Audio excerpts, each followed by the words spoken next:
한 사람이 있었습니다. 태어날 때부터 아무것도 없었어요. 가문도 재산도 이름도. 그런데 어느 날 그 사람이 고려에서 가장 높은 자리에 오릅니다. 권력자들은 그를 손가락질했어요. 요승이라고, 나라를 망치는 중이라고. 그런데 같은 시간 백성들은 그를 성인이라 불렀습니다. 같은 사람을 두고 왜 이렇게 다르게 봤을까요? 오늘 이야기는 거기서 시작합니다. 고려 말 신돈. 그는 정말 나쁜 사람이었을까요? 아니면 나쁜 사람이라고 불려야 했던 사람이었을까요? 그 질문을 품고 함께 걸어가 볼게요.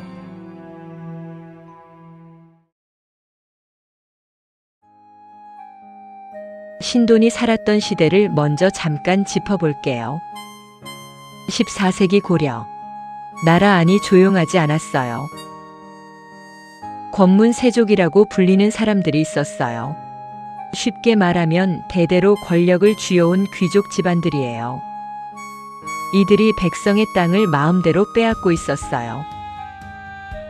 오늘날로 치면 힘 있는 사람들이 법망을 피해가며 남의 재산을 차지하는 것과 비슷한 구조였죠.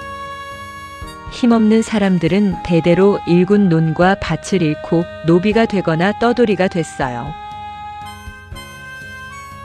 그걸 바꾸고 싶었던 왕이 있었습니다. 공민왕. 그런데 공민왕은 알고 있었어요. 자기 곁에 있는 사람들 대부분이 바꾸고 싶지 않은 쪽에 서 있다는 걸. 그래서 왕은 완전히 다른 사람을 찾았습니다. 가문이 없는 사람, 재산이 없는 사람, 잃을 것이 없는 사람. 그 사람이 신돈이었어요. 고려사에는 공민왕이 신돈을 신임하며 이런 뜻을 밝혔다고 기록되어 있어요. 이 사람은 집도 없고 재물도 없고 처자도 없다. 그러니 오직 나만을 위해 일할 수 있을 것이다. 무섭도록 솔직한 말이에요. 신임이기도 하지만 동시에 굉장히 외로운 말이기도 해요. 왕이 믿을 수 있는 사람의 조건이 아무것도 없는 사람이었다는 거잖아요. 신돈도 이 순간을 알았을 거예요. 자신이 선택받은 이유가 뛰어나서가 아니라 텅 비어 있어서라는 걸. 그런데도 그는 그 자리에 섰습니다. 우리도 가끔 이런 순간을 만나지 않나요? 내가 선택받은 게 순수하게 나여서가 아닐 때, 누군가의 필요에 의해 불려간 자리. 그 자리에서 어떻게 할 것인가, 그게 결국 그 사람을 만드는 것 같아요. 신돈은 그 자리에서 자기가 할 수 있는 일을 했습니다.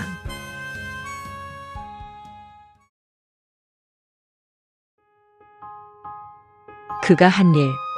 신돈이 실권을 잡은 건 1365년이에요.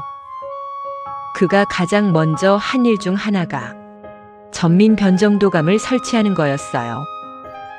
어려운 이름이지만 뜻은 간단해요.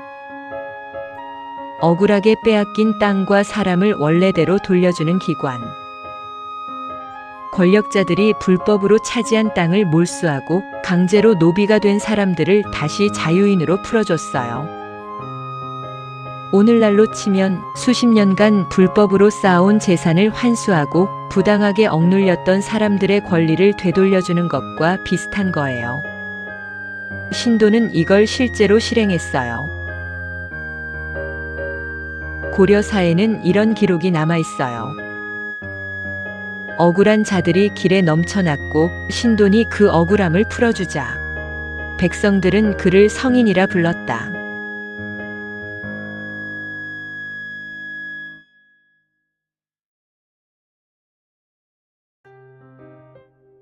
기득권의 반격. 당연히 반발이 왔어요. 땅을 빼앗겼던 귀족들, 노비를 잃은 권력자들, 신돈이 오르기 전까지 오랫동안 자기 자리를 지켜온 사람들. 이들이 가만히 있을 리 없었어요. 그런데 이들이 신돈을 공격하는 방식이 흥미로워요. 능력으로 맞선 게 아니었어요. 이미지로 무너뜨렸어요. 요승, 음란한 중, 나라를 어지럽히는 자. 실제로 신돈이 어떤 사람이었는지는 지금도 확인하기 어려워요. 하지만 한 가지는 분명해요. 신돈이 몰락한 뒤 그를 무너뜨린 쪽에서 역사를 썼다는 거예요. 이게 낯설지 않은 이유가 있어요. 지금도 마찬가지잖아요. 누군가의 이미지를 무너뜨리는 건 그 사람의 말이 아니라 그 사람에 대한 말을 장악하면 돼요. 뉴스 한 줄, 소문 하나, 프레임 하나. 물론 신돈이 완전히 결백했는지는 지금도 알 수 없어요. 권력을 쥔 뒤 그도 완전하지 않았을 수 있어요. 신돈은 그 싸움에서 졌어요. 그런데 잠깐 그게 정말 지는 건지 한번 생각해 볼게요.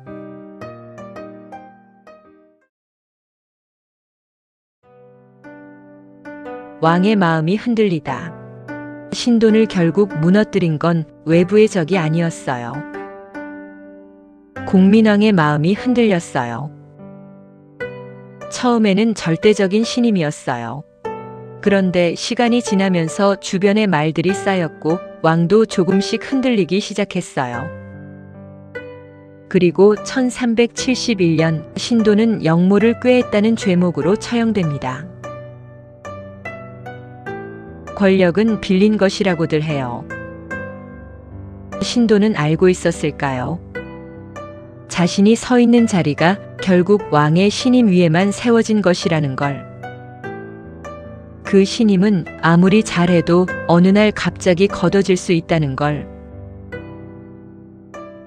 이런 순간 경험해 본 적 있지 않나요?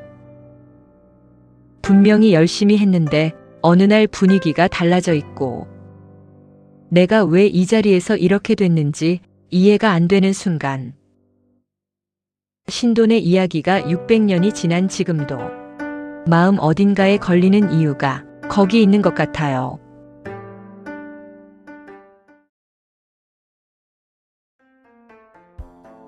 그가 남긴 것. 그런데 여기서 끝나지는 않아요. 신돈은 처형됐어요. 역사에서 지워졌어요. 오랫동안 요승으로만 기록됐어요. 그런데 그가 돌려준 땅 위에서 백성들은 계속 살아갔어요.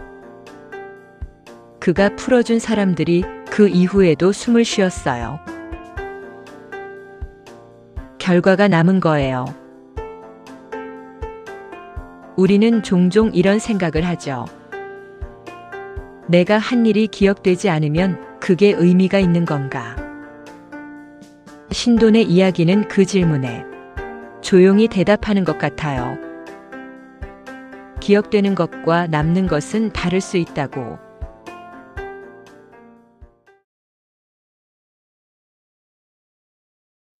잠깐 여기서 멈춰 볼게요. 신돈의 이야기를 들으면서 어떤 장면이 떠올랐나요?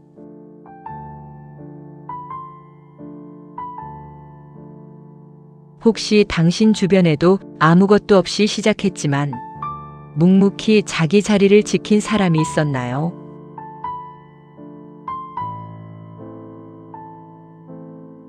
아니면 당신 자신이 아무도 알아주지 않아도 옳다고 생각하는 방향으로 걸어간 순간이 있었나요?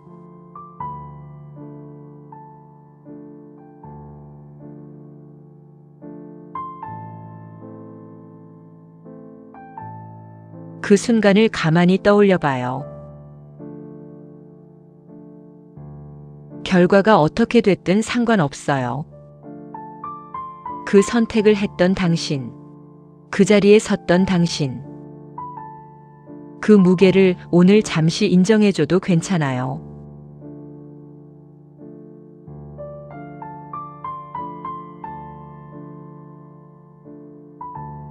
기억되지 않아도 남는 것들이 있어요. 당신이 한 일도 어딘가에 조용히 남아있을 거예요.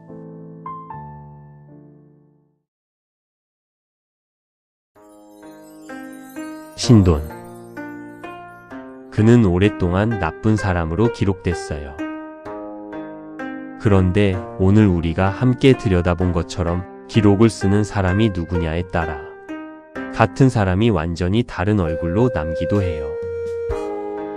그게 역사의 아이러니이기도 하고 지금 우리가 사는 세상의 이야기이기도 해요.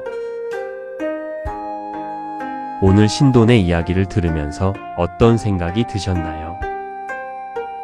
댓글에 남겨주시면 함께 이야기 나눠요. 어떤 말이든 괜찮아요. 다음 영상에서도 고전 속 한 사람의 이야기로 찾아올게요. 오늘 하루도 당신이 걸어온 자리에 수고했다고 말해주고 싶어요.